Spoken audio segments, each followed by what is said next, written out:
Chef Michaela, thanks for tuning in. I'm starting a series called Baking 101, where I teach you all of the essential basic recipes in baking and pastry arts. Today our recipe is pastry cream or creme pâtissière, which is a very, very basic recipe that you learn usually in your first year of baking and pastry school, and something that is used for eons in the baking and pastry field. It's something that we use as a recipe for other recipes. It's something that we use as a very, very classic application, especially in French restaurants and in French cooking. There's many different variations of pastry cream. You can do the classic vanilla. You can also add chocolate for chocolate pastry cream. You can add nut pastes like hazelnut paste or pistachio paste to make nut pastry creams.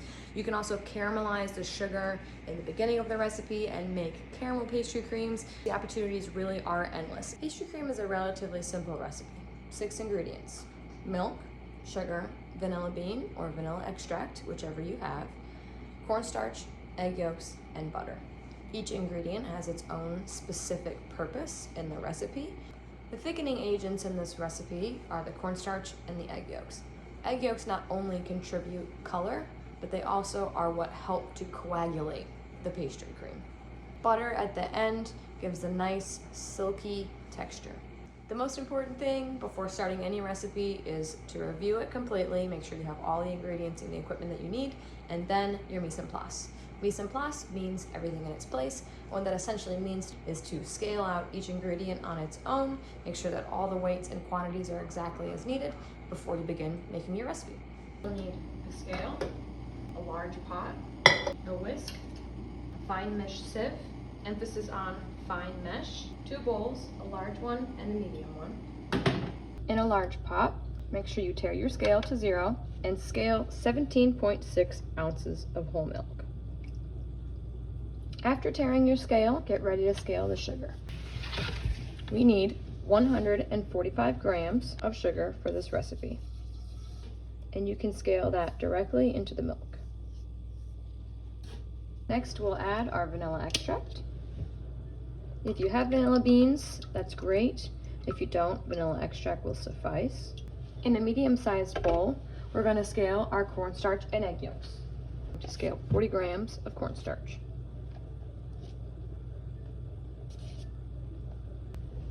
Tare your scale and get ready for your yolks. And we need 120 grams. You can set this aside for later. Finally, we're going to cut a small cube of butter, about 80 grams. Perfect. Once your yolks and cornstarch are mixed together, you can set that aside. Usually I like to give my pot of milk a whisk just to make sure that it's evenly heating and not scalding on the bottom.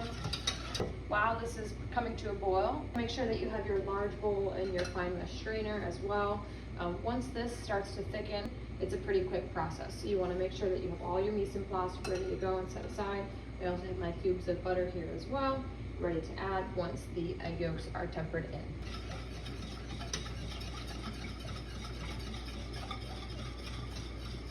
We're going to continue to whisk this milk until it comes completely to a boil. Then we're going to get ready to temper these egg yolks in. So essentially the tempering of the egg yolks, the reason why it's in 2 separate bowls is if you added the egg yolks to the hot milk on its own without tempering a small portion of the milk into the yolks first, because they're eggs, they would cook almost immediately, and then you would have scrambled eggs in your milk, which is not delicious and not what anybody wants. So the process of tempering is when you take a small bit of your warm milk, stream it into the yolks slowly to bring the temperature from here to here as opposed to from here to here. Because this, you're going from, fridge temperature, 30, 40 degrees, to something that's boiling, so over 210. Whereas if you take a small portion of your 210 degree boiling liquid, put it into here, whisk it, make sure you don't have any curdling, and then go back into the pot, that allows you to cook these egg yolks without them curdling and turning into scrambled eggs.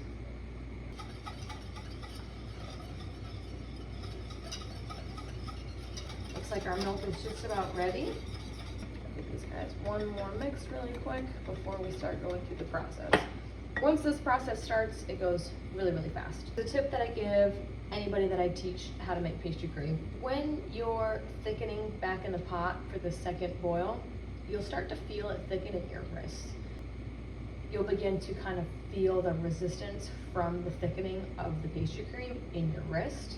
It's hard to explain, but once you do it, you feel it, and it's a great sign. All pastries carry over cook, which means even after it comes out of the pot cooked, it's still going to proceed to cook and cook and cook for a couple more minutes unless you get it directly into an ice bath or into the fridge. We got some boiling going on here. All baked goods carry over cook. Cookies carry over cook, brownies carry over cook, breads carry over cook. It's something to take into consideration, especially when you're doing something like pastry cream. You don't want to cook the pastry cream until it's thick in the pot because of the carryover cooking. You almost cook it almost until it's thick, pull it off the heat, and then allow that carryover cooking to be what helps to coagulate and thicken the pastry cream after the fact. If you leave it on the pot and you allow it to thicken while immediately on the heat, and then there's the addition of the carryover cooking after, that's not necessarily saying that your pastry cream is being made incorrectly, but I find that it yields a stiffer cream that you almost inevitably have to re-whip. Pulling it off before it's completely thickened and allow it to carry over cook in the pot, I think yields a smoother consistency pastry cream. So we have some boiling here happening. So what we're going to do is we're going to stream a very small amount of milk into the egg yolks and whisk that. You don't want to do too much. If you do too much, that'll be too warm and that'll begin to cook the eggs. So you'll just do a small amount, a little bit more.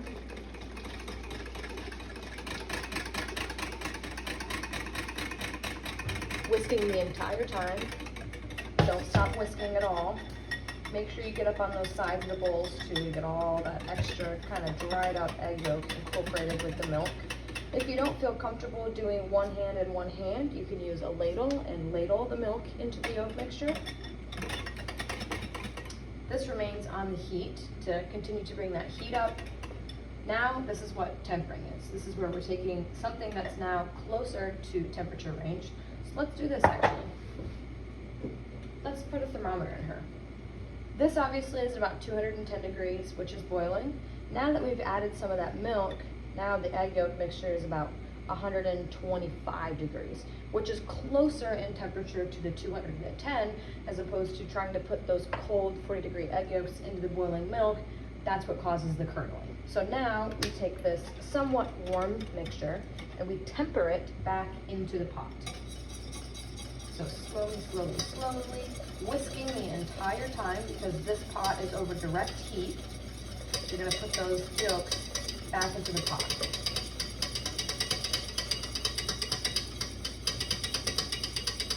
From this stage, usually the thickening goes pretty quickly, so make sure that you are ready to go. Now we're going to whisk consistently. I can already feel some of those outside edges in the bottom of the pot starting to get really thick. But this will take a minute or two until you really see the thickness begin to develop in the milk. Right now it still looks like milk, but because you added those egg yolks and those coagulation properties from the cornstarch and the egg yolks together are in there, that's when it's really going to start to do the thickening. So whisk, whisk, whisk.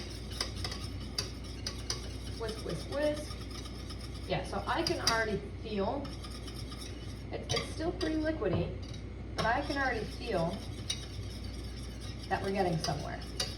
And I'm over high heat, so this is only gonna take, yeah, so now I'm feeling it in my wrists. I'm gonna pull it off the heat. See how it's starting to thicken? See how it's getting thicker? Almost like pudding. That's what we want.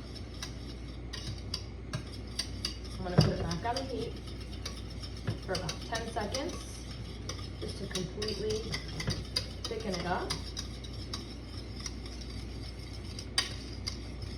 But that's what we're looking for, right there. This does not need any more time on the cooktop because the carryover heat from the pot and the pastry cream itself is going to continue to thicken even after I remove it from the heat. Keep whisking, whisking, whisking, whisking. Now we're going to add our butter.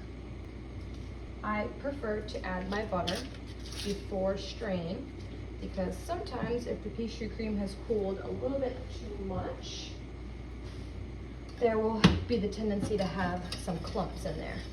And so I want to make sure that I get it all dissolved when I go to this stage here. So we're going to whisk, whisk, whisk. Whisk, whisk, whisk. So this is the consistency you're looking for. This is with the butter added.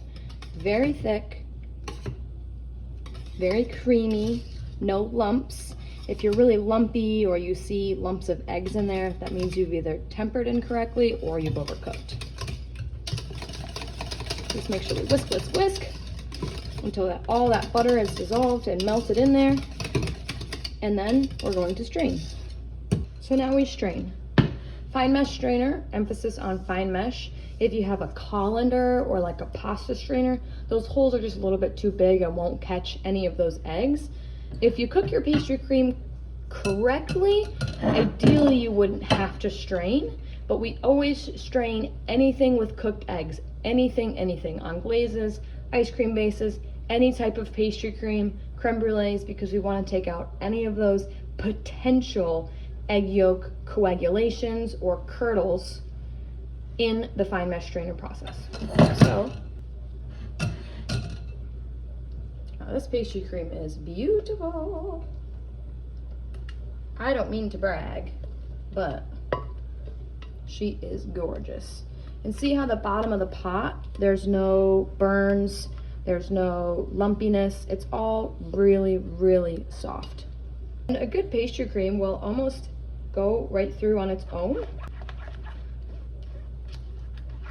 So you can already see here, as good as this pastry cream is, as beautiful as I think she is, we still have egg remnants. And this is the whole purpose of straining it, no matter what. No matter if you think it's the best you've ever made, no matter if you think you did the process perfectly. See how there's still all those little lumps in there? Those are parts of the egg. And nobody wants to eat that. And that's the point of straining through the fine mesh strainer.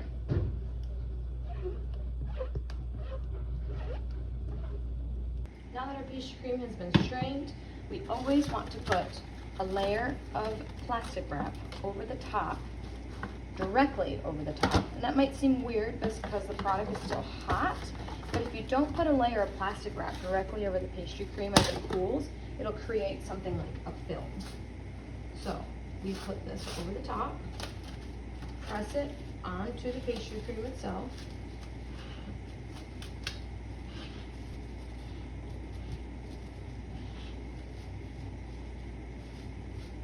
And now she's ready to cool. If you need this rapidly, you can put this in an ice bath, put it in the freezer, or just put it in the fridge. Most of the times we're making our pastry creams a couple days ahead, so I can leave this in the fridge until tomorrow, pull this top layer off, which will prevent a skin from forming. Whip it up if you feel the need, or use it as a component in any of your other recipes, like frangipan, or Bavarian, or creme mousseline, etc. If you guys have been following my journey at all, this is only my second video. I made a video last week about my current life situation. I'm 25 years old. I decided to leave my high-paying job to be unemployed, trying to figure out what's next in my life. And I think one of the things that I really have honed in on over the last couple years as a leader is being a good teacher. So I wanted to start this series bringing information to the internet about all things pastry, giving my tips and tricks. That's kind of one of those things that you don't read out of a textbook, something you would learn from a chef mentor. So I want to make it my mission to bring some of these awesome recipes to you guys. If you guys have any suggestions on what videos I should make next, or what recipes you're interested in learning about, I have all the time in the world to teach you. So thanks for tuning in. Thanks for bearing with me as I'm learning how to film, I'm learning how to edit, I'm learning how to not be awkward in front of a camera. And another thing about me is I'm just fully transparent. This is a journey that I never anticipated taking. I never thought I would have my phone propped up in the kitchen taking videos of myself, but I have a knowledge set that is very valuable and I want to be able to share it with the world. So thanks again for being here, and follow along, subscribe for more.